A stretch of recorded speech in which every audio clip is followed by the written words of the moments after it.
Hello students, welcome back. आज BA English honours के लिए जो पोएम है उसका नाम है डवो बीच, जिसको लिखा है मैथ्यू आर्नोल्ड ने, जो एक विक्टोरियन पोइट है। यह जो पोएम है यूनिवर्सल मेलांकली को शो करता है और futility of life due to the advent of science और एक्सेस ऑफ साइंस। ठीक है, जहाँ पर रीज़न लॉजिक के चलते जो है the fear of religion has lost it faith. तो इसमें एक एपिथेट से शुरुआत होती है पोएम, जिसमें मैथ्यू आर्नोल्ड जो हैं वो विक्टोरियन एज को शो करते हैं और बताते हैं कि कैसे ये लॉजिक रीज़न के चलते आदमी का, इंसान का जो मनुष्यता है, क्रिएटिविटी है, वो सब, और जो रिलीजन है वो ख़त्म हो गई है। विश्वास ख़त्म हो गया है, एबेरेशन ज़्यादा हो गई है, करप्शन ज़्यादा हो गया है, एडल्टरेशन ज़्यादा हो गया है। एंड कॉन्सिक्वेंटली इसका परिणाम ये हुआ है कि लोगों के जहन में सिर्फ मिजरी है। It denotes the anguish of soul, जो आत्मा है उसकी एंग्विश को शो करता है ये पोएम। ठीक है, तो वो एक बिम्ब से शुरू करते हैं कि एक दिन जो है वो समुद्र के किनारे जाते हैं और उसको ऑब्ज़र्व करते हैं। तो इंसान जिस मूड में होता है उसको, उसकी जो नज़रिया है वो वैसे ही होती है, और उसको अगर खुशी है तो हर नज़ारा उसको खुश नज़र आता है, और अगर दुखी है, गमगीन है, तो उसको हर नज़ारा जो है वो दुखी नज़र आता है और एडवर्स नज़र आता है। The sea is calm tonight, the tide is full, the moon lies fair. Upon the straits on the French coast, the light gleams and is gone, the cliffs of England stand. ये वर्णन है कि सब कुछ जो है अपने जगह पे है, शांत है। समुद्र जो है आज की रात जो है वो शांत है। तो ये एक्चुअली क्या है, ये खामोशी इंसान की दिल की है, इंसान की आत्मा की है। सैडनेस को शो करता है, मिजरी को शो करता है। जो इंग्लैंड का जो कोस्ट है, फ्रेंच कोस्ट है, उस और पहाड़ी जो है वो सब अपनी जगह पर है। Glimmering and vast out in the tranquil bay, और पूरी जो खाड़ी है वो शांत है। Come to the window sweet in the night air, और जो मून की जो लाइट है वो रिफ्लेक्ट हो रही है समुद्र के शांत पानी से, और उसका रिफ्लेक्शन जो है आदमी के घरों तक खिड़कियों से गुज़र रही है, पास हो रही है, और उससे काफ़ी प्लेजेंट खुशनुमा वातावरण बनता है। लेकिन चूँकि इंसान जो है वो दुखी है तो वो एहसास भी दुखी ही हो जाता है। Only from the long line of spray where the sea meets the moon blanched land, समुद्र जो है चाँद से मिलता है, यह एक उपमा है। क्योंकि उसकी जो किरणें हैं मून की, चंद्रमा की, वो डायरेक्टली पड़ती है और रिफ्लेक्शन होती है। तो यह ऐसी फिलॉसफी है कि वो मीटिंग है, it's a beautiful meeting between the sea and that of the moon. Listen, you hear the grating roar, गर्जन। ठीक है, जब समुद्र की लहरें आती हैं तो टकराती हैं चट्टानों से और एक ज़ोर की आवाज़ होती है। A pebbles which the waves draw back and fling, वो आती है और फिर वापस चली जाती है, और यह प्रक्रिया सदियों से चली आती है और कभी वो रुकती नहीं है, वह यूनिवर्सल है।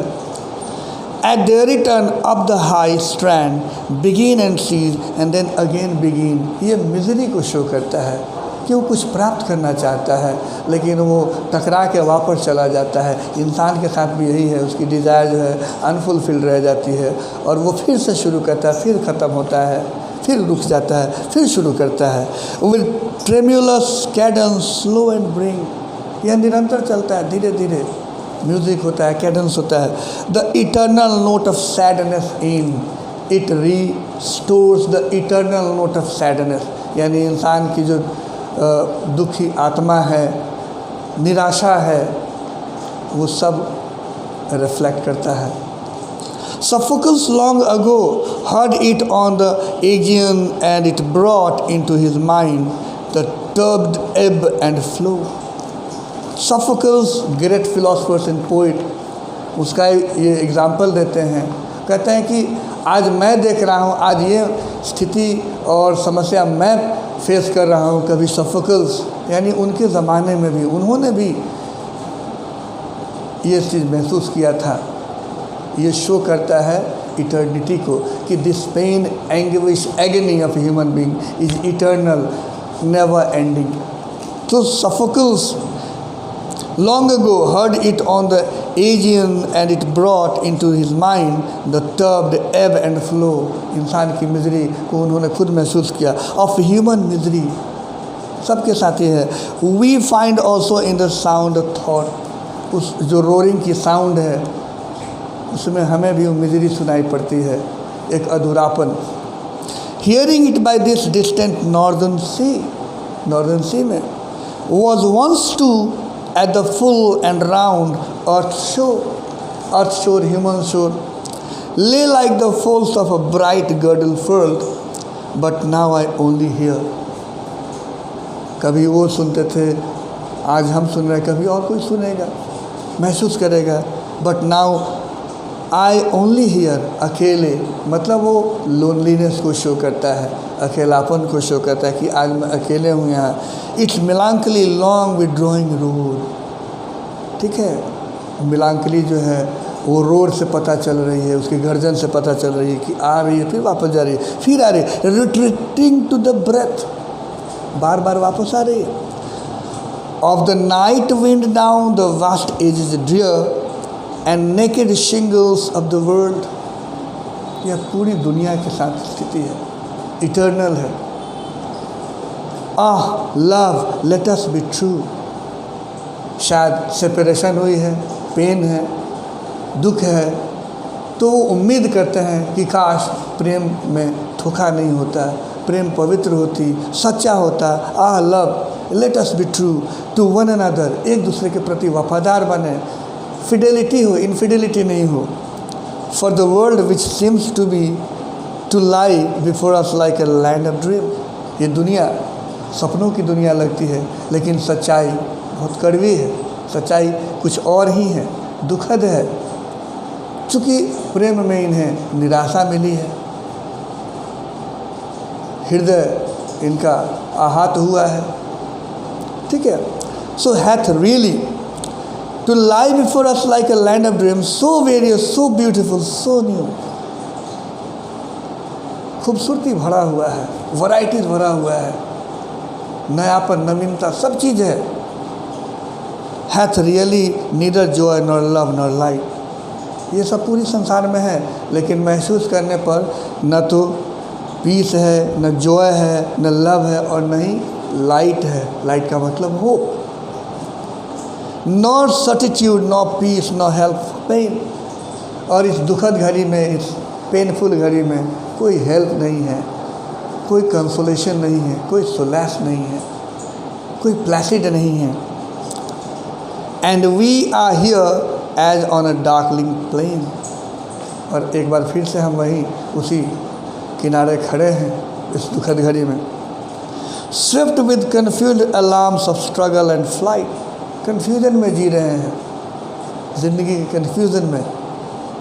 स्विफ्ट, बस, where ignorant armies clash by night, ignorant army, अज्ञानता, यानी वो ज्ञान की बात कर रहे हैं। अगर ज्ञान है तो इंसान का नज़रिया वो ढूंढ लेगा खुशी को, उस खूबसूरती को, उस सेरेनिटी को। लेकिन क्या है कि ignorant mind, ignorant armies clash by night, अब अज्ञानता जो है वो खुद से टकरा कर खुद से दुख मोलती है। तो ये जो पोएम है मैथ्यू आर्नल्ड का द वर्बिज, ये एक यूनिवर्सल मिलांकली, यूनिवर्सल ट्रुथ को शो करता है, इंसान की lack of human passion, lack of human affinity को शो करता है, और कैसे साइंस जो है इंसान की ज़िंदगी को पूरा एब एंड फ्लो में डाल दिया है, और रिलीजन, पीस, ट्रैंक्विलिटी, नेचर, इसे दूर कर दिया है, जिससे इंसान की ज़िंदगी का जो मकसद है या जो गोल है वो लगभग विलुप्त हो गया है और वो कन्फ्यूजन में जीने के लिए विवश है, उसे पता नहीं कि क्या करे, ये ज़िंदगी आखिर दुखदाई क्यों है। तो ये ज्ञान को, नॉलेज को आह्वान कर रहे हैं। So keep on watching, sharing and subscribing. Thank you very much.